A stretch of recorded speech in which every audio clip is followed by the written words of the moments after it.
Nous sommes de retour en direct dans cette édition du 7 janvier 2025 et maintenant il est l'heure de retrouver, comme tous les mardis matin, Ludovic Bertholat et sa rubrique Les Échos de Wall Street. Bonjour Ludovic. Bonjour Louis.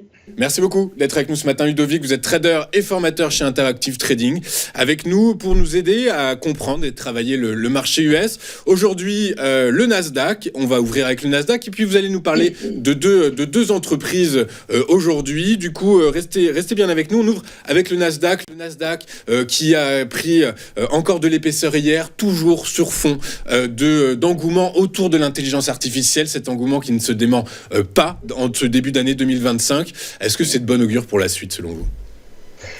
Alors, effectivement, on voit bien que depuis le début de l'année, là, le Nasdaq est en plein rebond. Bon, comme on en a parlé vendredi dernier. Bon, après, on n'est que sur le début de l'année, donc on ne va pas non plus vendre la poudre d'ours avant de l'avoir tué. Mais c'est vrai que les valeurs techno, et principalement encore Nvidia hier, qui a fait encore un ATH, de toute façon, on voit bien l'engouement qu'il y a sur l'intelligence artificielle. Alors moi, ce que je remarque principalement sur le Nasdaq, point de vue technique, parce que c'est ce qui m'intéresse souvent le plus, c'est cette reprise de Kijun qu'on a eue hier, journalière, au-dessus des 21 450.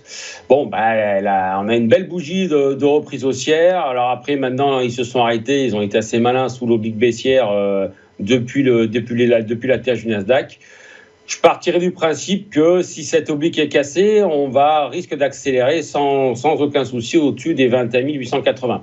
Tant qu'on restera dessous, ça restera, on va dire, plus ou moins vigilant. Mais mon point, en fait, de centre pour ce mois de janvier, ça va être de suivre surtout cette Kijun aujourd'hui et sur les jours à venir au niveau des 21 450.